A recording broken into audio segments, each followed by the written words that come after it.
والحديث الفرد الذي لا يعرف متنه عن غير راويه وكذا أطلقه مشهور من أهل الحديث. اس کے بعد یہ آغاز ہو رہا ہے المنکر حدیث کسے کہتے ہیں محققین کے یہاں اس کا اطلاق کس حدیث پر ہوتا ہے. یہاں پر ابو بکر البردی جنہوں نے مصطلح کے تعلق سے کئی کتابیں لکھی. اس کے بعد ایسا کی کتابیں موجود نہیں ہیں، البتہ لوگوں نے اپنی کتابوں کے اندر ان کے اقوال مختلف جگہ سے نقل کیے ہیں. ان اقوال کو دیکھ کے معلوم ہوتا ہے ان کی کتابیں کے خارج مصطلح کی کتابیں اور درانی موجود ہوتی ہیں. تو رام ہرمزی صاحب کو یہ کتاب کو اول مصنف کے علم المصطلح کا شرف حاصل نہیں ہوتا، کیونکہ ان کی وفات 301 میں ہے ابو بکر بردیجی کی. تو خالص مصطلح فن مصطلح کی کتابیں ان کی تھیں. تو وہ کتابیں موجود ہوتی تو شاید انہی کا نام آتا ہے کہ مصطلح میں سب سے پہلے مستقل کتاب لکھنے والے کون ہیں؟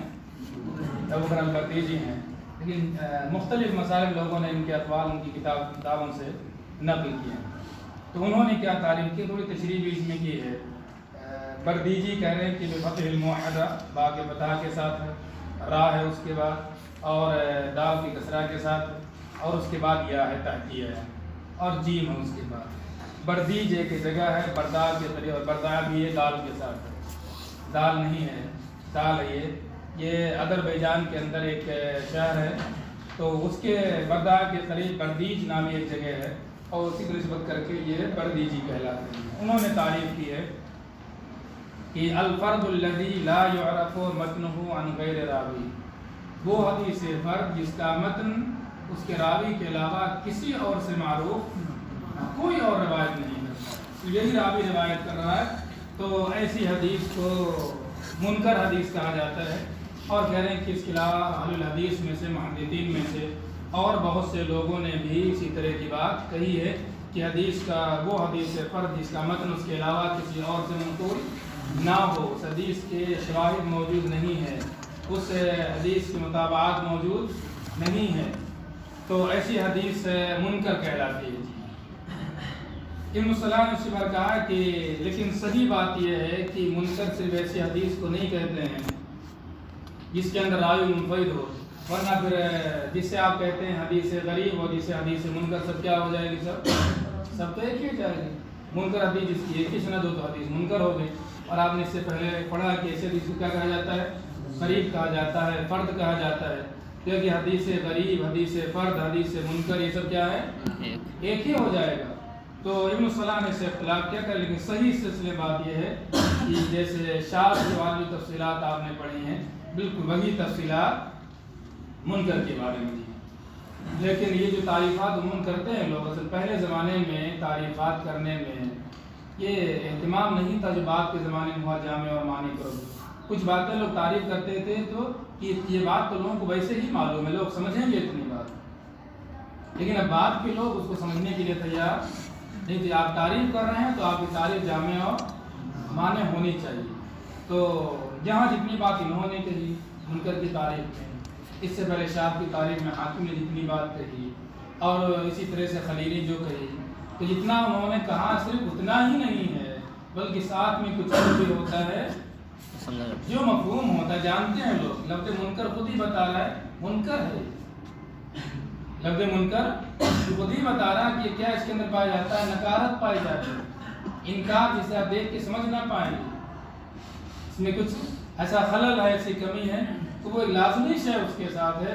یاد کہ تعریف کرنے والے اگر اس کا تذکرہ نہیں کرتے ہیں تو اس کا مقصد یہ نہیں ہوتا ہے کہ صرف وہ منفرد ہونے ہی کو منکر مان لیتے ہیں. کوئی منفرد راوی بس قریب کیا ہو گئی وہ منکر. ساتھ میں اور بھی دیکھتے اس کے اندر کوئی ایسی بات تو نہیں جو شریعت سے ٹکراتی ہی معلوم ہوتی، دیگر حدیث سے مخالف معلوم ہوتی، سب کہا کرتے تھے. اس لیے آپ کو نہیں ملا، حاکم کی تعریف میں نہیں ملا کہ اس میں بات بھٹکتی ہے، اس کے تاریخ میں تھا لیکن نظر کا مقصود ہوتا ہے، یہ مقصود ہوتا ہے ان کا کہنے کا، لیکن تاریخ میں تو پہلے زمانے نہیں اہتمام یہ بات کہہ دیتے تھے، یہ رکھ کر کہ آپ دوسری چیزوں سے آپ سمجھ جائیں گے، آپ ہر ایک سمجھتا ہے۔ یہ بعد میں فلسفے کے رواج کے بعد تب جا کر کے ہوا کہ آپ تعریف کیجئے تو جامع معنی، چاہے وہ تعریف ہو چاہے نہ۔ عرفہ معنی کیا ہوتا ہے؟ پہچان کروانا، لیکن آپ تعریف کرو چاہے پہچان ہو چاہے نہ ہو، لیکن جامع اور معنی ہونا چاہیے، ضروری ہے۔ باقی اس سے پہچان، کچھ تعریفیں ایسی ہیں جن کو دیکھ کے کیا لگ جاتی ہے کہ بس جامع معنی ہونے کے لیے کیا کر دیا ہے، وہ ایسی تعریف کر دی کہ کسی کو کہہ دو ذرا دیکھو یہ کس پر منطبق ہوتی ہے، جان ہی نہیں سکتا ہے۔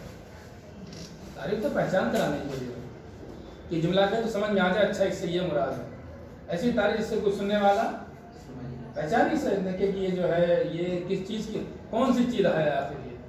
تو وجہ کیا ہوئی اس کی کہ تعریف کیسی ہونی چاہیے، جامع۔ اب جو بھی تعریف کر رہے تھے تو کچھ ادھر یہ نکل رہا تھا، تو ادھر یہ نکل رہا تھا، یہ داخل ہو جا رہا تھا، تب اس کے بعد جامع معنی بتائے تو اس کے بعد وہ تعریف ہی نہیں ہو رہی تھی۔